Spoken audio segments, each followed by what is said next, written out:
Hello and welcome back to another episode of Critical Reactions with your host Bryan. We are going to wrap up today with a special selection, which is where one of you tell me exactly what it is I need to check out. Today's comes at us from Simon. Hello Bryan, would like to see your reaction to State Fault's No Gospel. Found this band last year and it's my favorite song from 2024. Thank you and have fun. Alright, I don't think I've ever heard of this group. State Faults? The album art's not really telling me much of anything. It's very elegant, actually, with the font and the framing and having the subject center, but very distant from the camera. It's very cinematic.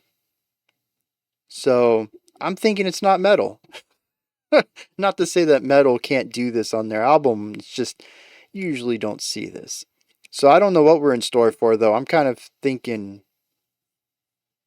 I have no idea, honestly. Something experimental, maybe. Let's dive in, see what they're going on with No Gospel.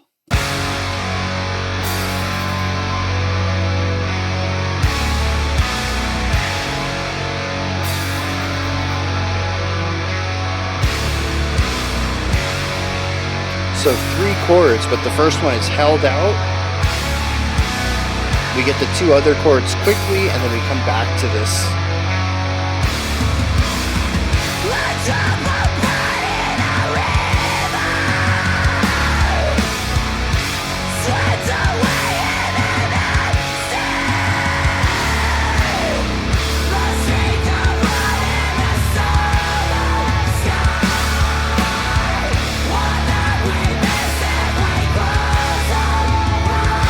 Okay.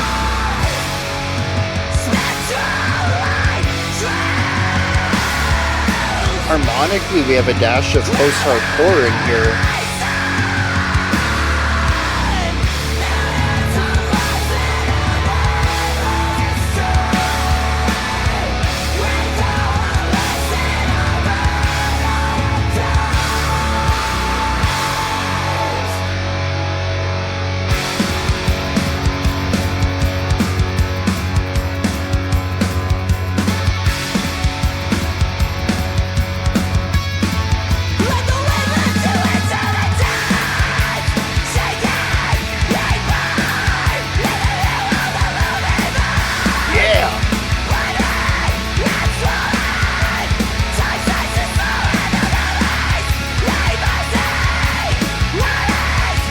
Snare coming in just before 2 is awkward though.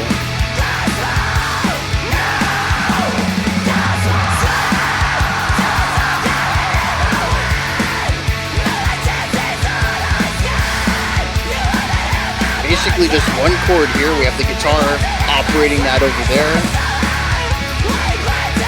New chord.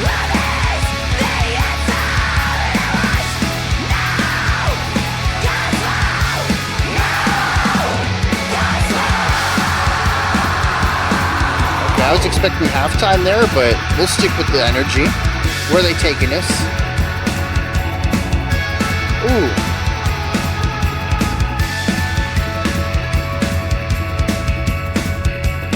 Very dreamlike. That bass right there.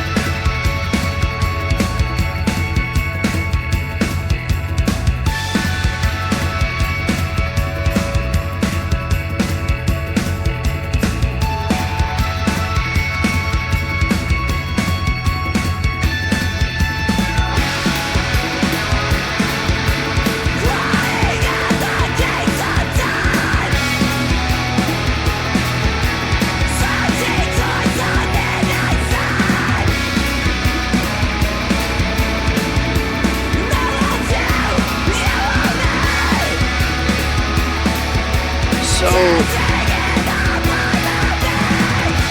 there's a lot of compression on this. It's very gazy. We have that organ, very wavy, off on the left, or the right.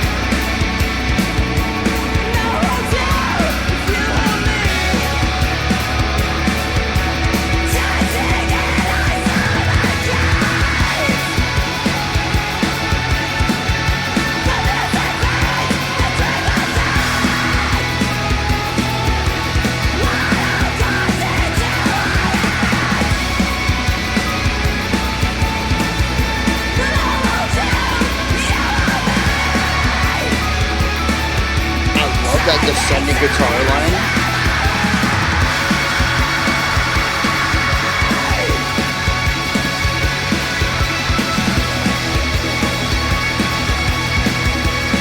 The rhythm is very bouncy and dancey, but it's also like a 2-beat idea. It's so condensed.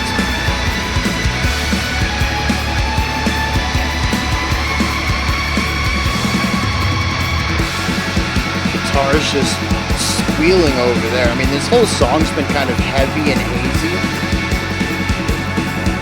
Some pain in that guitar work.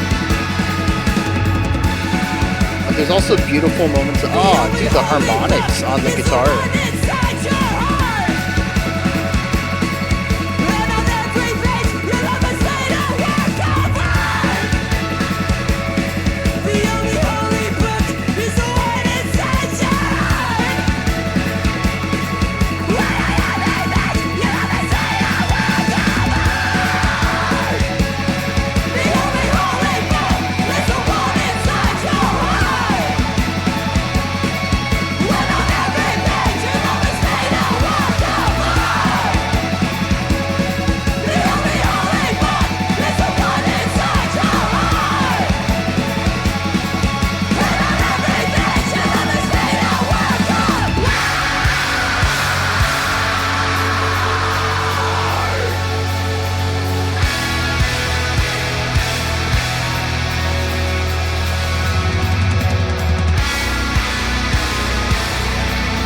Kind of returning to the feel of the intro with a new idea though. We move through a few chords and then we hang on to one for a little bit. Oh!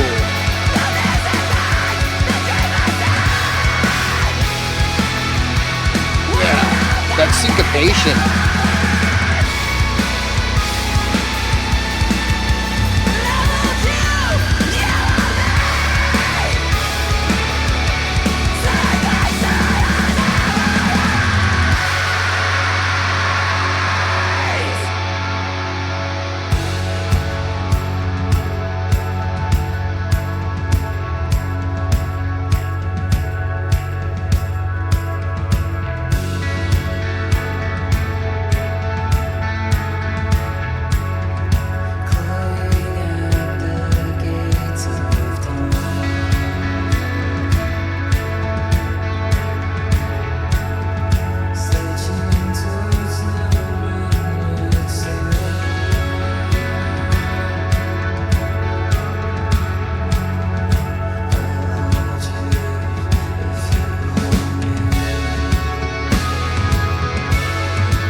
I love the way that the guitar riffs rhythmically play around what the drums are doing here.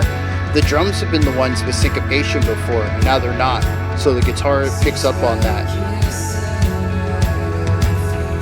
It allows the song to feel more weighty here because the drums are right on the beat every time, while still having a little bit of that fluidity and movement from earlier.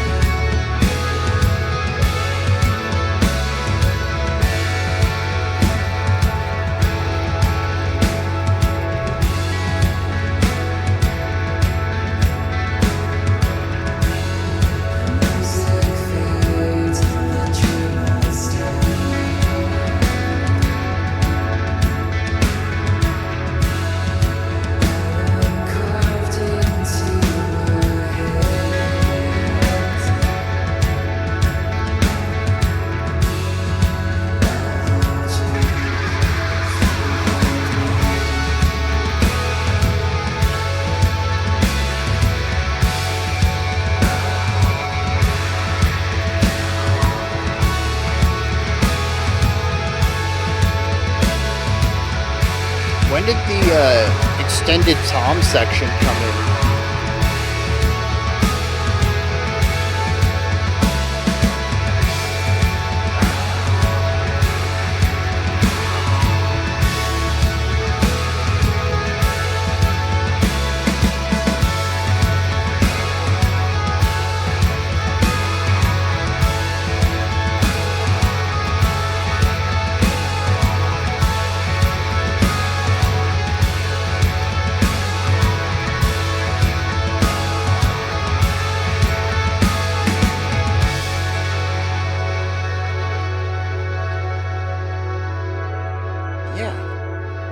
a nice, chiller resolution to this song.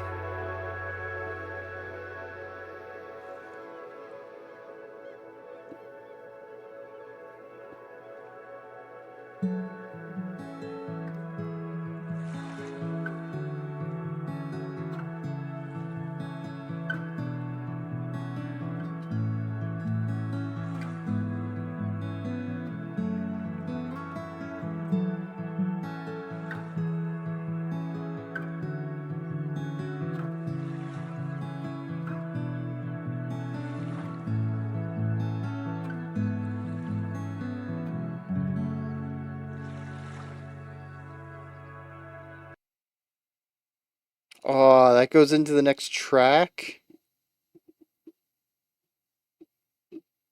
Oh, this is right in the middle of the album. And it is the longest by... Well, there is a 9-minute track at the end, but a majority of songs are in the 3 to 4 minute range. One at 4, a couple at 2, one at 1, couple of 1 at 1 minutes, 1 minute, couple at 2 minutes, and then this 10 minutes epic in the middle of the album, followed by shorter tracks again.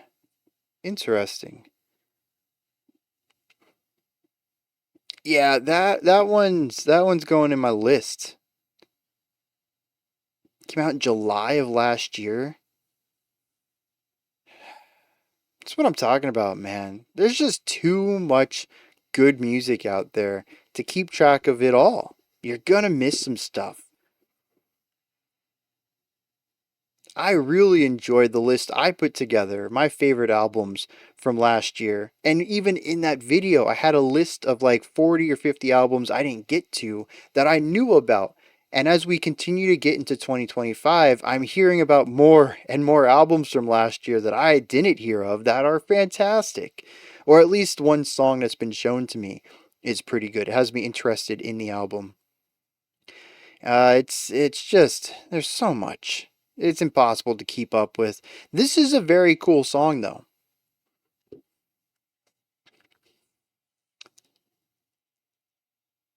I don't know how to it's a collection of a lot of sounds. Like I said, harmonically I hear a lot of post-hardcore in here talking about chords when we have vocal melodies, how are they integrated into the chordal movement. Most of this harmonic information to me feels very post-hardcore. But the vocals are straight up screamo. Granted, there's I think a little bit of overlap between post-hardcore harshes and screamo harshes. But to me, it really comes down to how often they're used. And I know post-hardcore has their bands that are all scream. I don't really listen to those. I like my balance.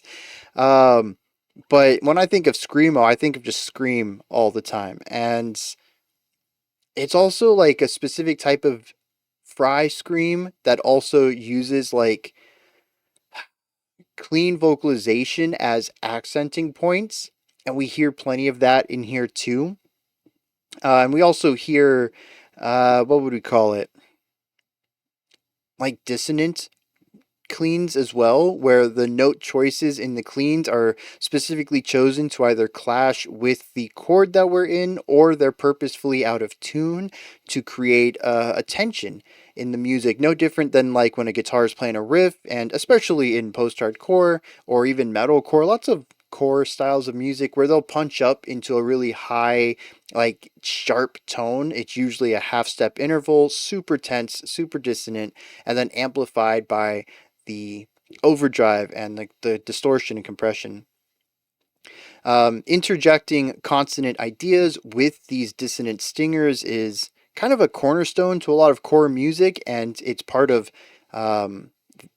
harsh vocals as well, where you'll have not necessarily a consonant tone, but harsh vocals, which don't really have a pitch to them, and then you'll use these clean vocals in very dissonant ways as little stinger points in your melody.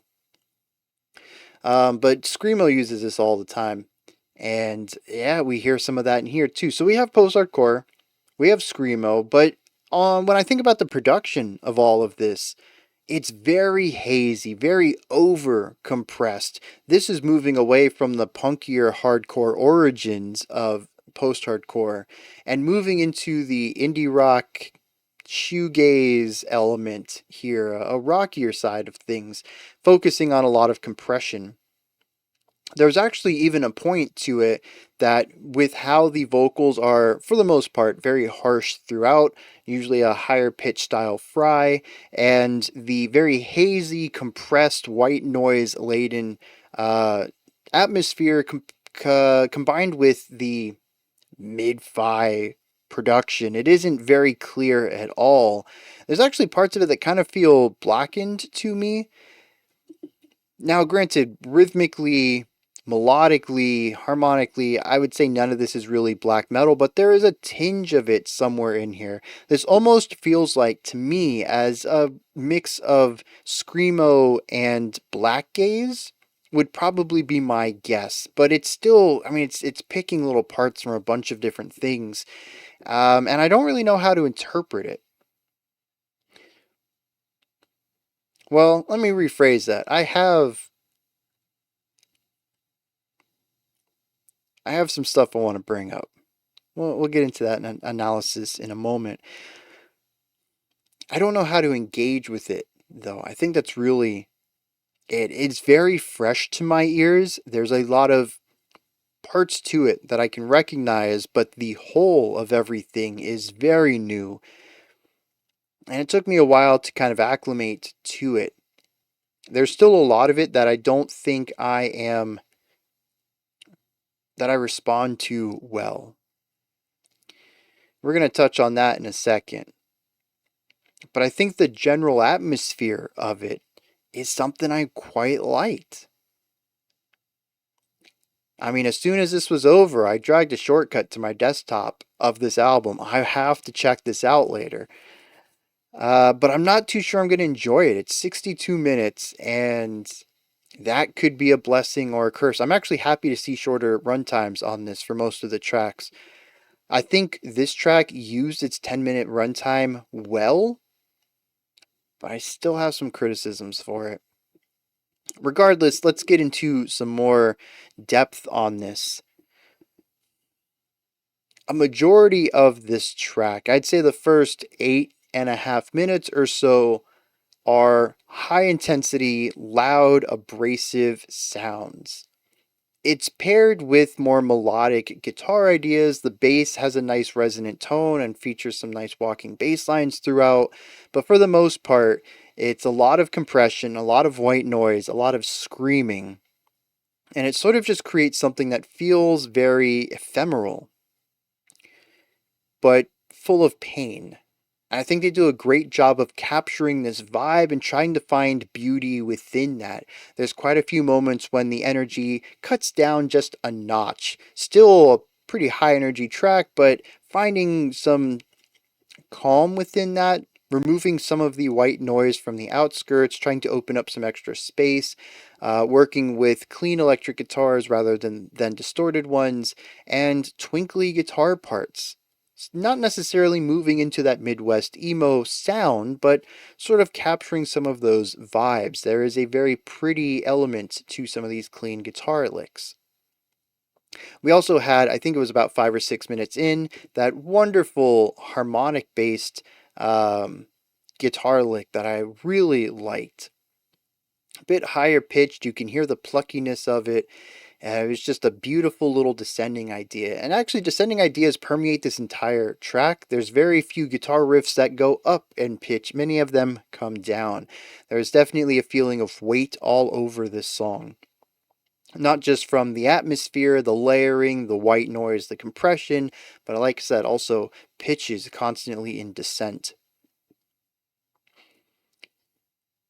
This first 8 minutes, though, it's actually impressive how many sections they can pull out of this. I think there were 3, maybe 4 distinct riffs in here, distinct atmospheric ideas, distinct rhythms coming from the drums. It is very samey, though. This is probably my biggest complaint about the song.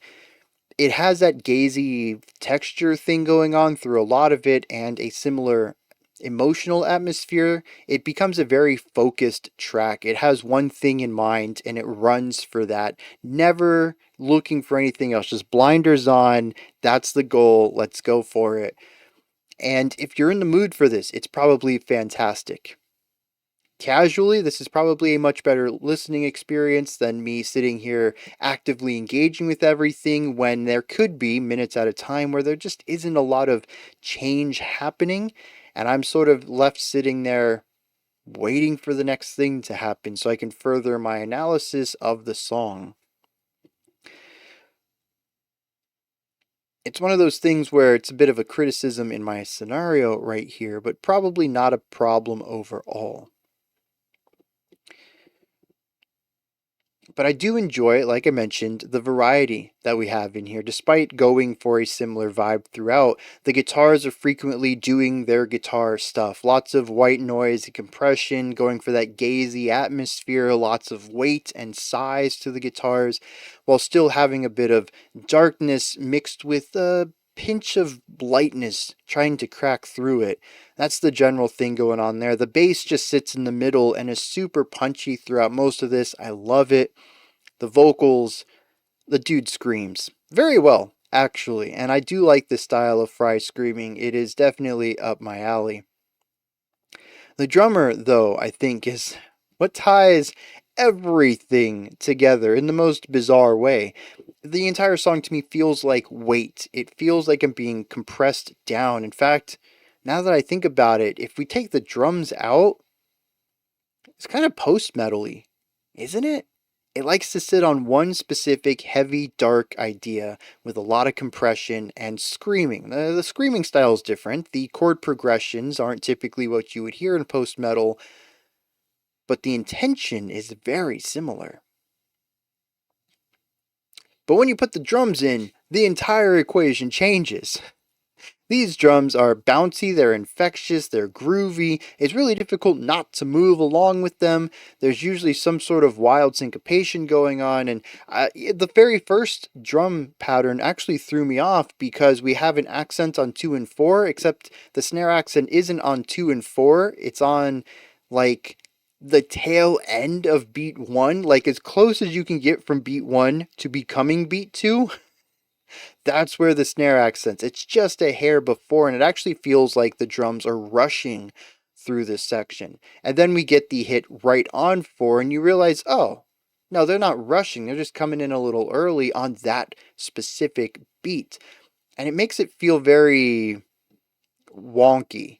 It actually threw me off quite a bit, and I was worried that this was going to be a bit of a rough rhythmic song where I might enjoy what they're going for on paper, but that the execution was going to leave me wanting a bit because it was rough or indie or raw, whatever type of positive connotation or descriptive word you want to use for that. Sort of like how doom metal, especially funeral doom metal, can kind of drag a bit and the drums are never consistently on the beat. This would have been the opposite, where the drummer is constantly ahead of the beat rather than trying to drag the song down. They're trying to push the song forward and rush it. But no, it was literally just this part. The drummer lines up with the beat in pretty much every other section and keeps a consistent beat going on. It's fun. It's infectious. I mean, you guys saw me. I was grooving with this hard. It was honestly also a wild surprise. We get so little emo and post-hardcore adjacent stuff on this channel, and that is my home for like non-jazz, non-cloud, like in the realm of rock. We're going to put rock and punk and metal, right? Just kind of grouping all three of those together, like the electric guitar group of music. Post-hardcore is my home in that cluster. And emo. Not so much screamo too much, but I mean that's generally where I like to live. And we just don't get that on the channel. I've surrounded myself with a metal community and a rock community, and that's fine. I have learned a lot of cool things about those sides of music, but I mean, if you want me to really enjoy myself up here, you gotta give me something closer to the core area of music. Give me metalcore, even.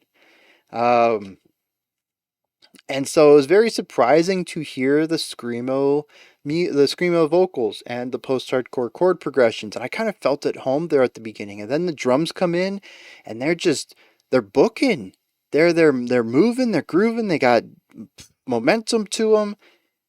I was on board with this. It was in an interesting atmosphere. Sure, there was parts of this that were very unique to this stuff that I'd never heard paired with these sounds before, but somewhere at the core of this track, very familiar, very on board. And I was in it. And I think a lot of it I'm going to attribute to the drums because without it, you just kind of have a slow moving, heavy weighted track. And that's what I mean about like a weird connectivity. The drums make so much of this song for me, but they honestly shouldn't fit. None of the other band members are really trying to push for this type of energy. It's all like, dude, this is weighty, it's dreary, it's heavy. And the drummer's like, yeah, you're right. Upbeat syncopation at a fast BPM, let's go. Like, how do you come to that conclusion listening to this kind of music? But it ends up working somehow. And honestly, I'm not sure why. It really feels like it should be contentious with the rest of the music, and it isn't. It's a really cool mix of stuff that feels weighty and stuff that feels light, and it all comes together in something very aggressive, where the drums are aggressive just in their sonic palette, their characteristic. The dude is just beating on these drums. It's very aggressive sonic representation here. But the groove, the rhythm, that's just driving. And it's a bunch of things that honestly shouldn't work together and do. And there's some sort of glue holding it all together that I'm not entirely sure what it is.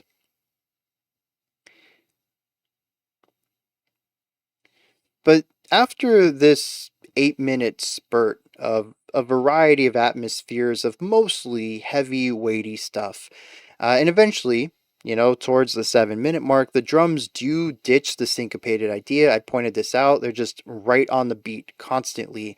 We do get the toms that kind of fill in some syncopation eventually. The guitars play some syncopated ideas. It keeps it kind of light and moving. It doesn't really drag down despite the snare and toms and bass kick just really focusing on these downbeats. Um, but we kind of have a little bit of levity here that transitions us into the outro, which is very light. It's beautiful. It kind of feels soothing in ways. It's kind of like being in a park, I kind of felt. And I think the bird songs at the end, the the samples of the birds singing, it kind of leans into it a little bit. There's also some sounds of water there. I don't know if necessarily nature was immediately where this music took me, but quiet, serene, calm, beautiful. Yeah, it makes sense to throw some nature sounds in there too, and it's just gonna piece together into a beautiful little section there. I don't know how it ties into the other 8 minutes, though. It kind of comes out of nowhere and does its own thing. I'm hoping we see something in the lyrics that might point towards this, a finding of beauty or calm within the chaos. But yeah, it feels like two very different songs, but it feels right. It's one of those things where there's so much tension that we need a little bit of release. Maybe even a lot of bit of release. And just to end the track on that, it feels right. I'm going to look up some lyrics. That's where I'm at right now. See what's going on there. All right. The lyrics are very spiritual, sometimes just on the periphery, speaking about existing within nature as a type of calm or beauty beyond words, but also directly referencing stuff such as a holy book, kind of bringing in that spiritual element there. Although it's an interesting line, we'll get there. I kind of dig it. The beginning, though, talks about how quickly things pass. It says a drop of blood in a river is swept away in an instant, and a streak of light in a summer sky is one that we miss if we close our eyes. I like this. I don't think it's talking about anything in particular, just simply that life passes you by. You need to pay attention to everything if you can, because there's beauty in the moments when we're not looking. Then it says, let the wind lift you into the dance, shaking reborn in the hue of the looming moon, blood red and swollen. Time starts to slow, and the memories reversing, the heart heaves its burden. Swaying to the song carried in the wind, moonlight dances on your skin, your breath, the hymn that parts my lips and blooms an endless wish. This Sabbath we planted, love is the answer, and there is no gospel. Now, I don't know who the your is. We have a few of these. Your breath parts my lips. Says later on, I'll hold you if you hold me. At one point, it'll say, the holy book is the one inside your heart, and on every page, your love has made a work of art, which I love that line. But there is an I and a you, but I don't necessarily know that this is talking about a specific you or a specific your. The second person could be anyone. And I think this is part of what makes it sort of spiritual too. There are some parts in this that I think you could view as sort of a relationship between a person and a god, a deity of sorts, some sort of exterior force to the world. It could even be fate, if you want to read it that way. And I think the lyrics kind of lean into that too, especially going back to that line, your breath is the hymn that parts my lips, even bringing in the concept of a hymn, a song of praise. Your breath is a song of praise that parts my lips, that forces me to speak or sing. I mean, it's beautiful lyricism, but it's also exceptionally vague. It could also very definitely just relate to a romantic relationship. And it could just be like, my body is so much more when I'm around you. Even something as small as your breath, something that gives you life and allows you to continue living, is something that forces me into song, that removes my silence, forces my lips to part. Like, there's just a lot of power within some of these lines. But there's also a lot of nature in here too. A lot of dancing under the moon, being out in the forest, feeling the wind, feeling the sea spray at our feet. Dancing. Dancing shows up like 4 times in here, honestly. There's a lot of like paganistic elements of dancing in nature under the moonlight kind of stuff. And yeah, like it also adds this other spiritual element to it. And I just love this, how it's exceptionally vague but extremely precise. Like, I know exactly what it's talking about, but I don't know to whom it is speaking of. And that is a level of vague writing that I can absolutely get behind. It makes the recipient of the song unknown, but the message extremely clear. And then this brings us to the line, the only holy book is the one inside your heart, and on every page your love has made a work of art.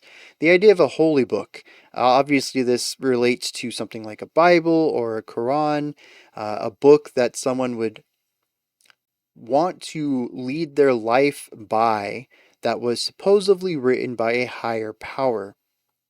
In this case, the higher power is love. On every page, your love has made a work of art. Love can very much be a sort of deity, a power that exists beyond our understanding. I mean, even the fact that we can't choose who we love, it's just something that happens. This idea of almost a force outside of ourselves that feels very much a part of existence. It feels natural. It is nature in a sense. And it has written a book inside of our hearts that the people who love us write on. They put the art inside of it. Like, that's just a freaking beautiful line. Seriously. Absolutely gorgeous writing. The fact that it screamed at me in the most high-pitched screamo tone, it kind of cracks me up. But the lyricism here is gorgeous. And it ends talking about how the music fades and so must the dream, but if I hold you and you hold me, maybe we'll be able to continue this on our own. Maybe we can delay it another day. And there's beauty to that too. Because as we remember in the first stanza, it talks about how everything fades and moves by so quickly.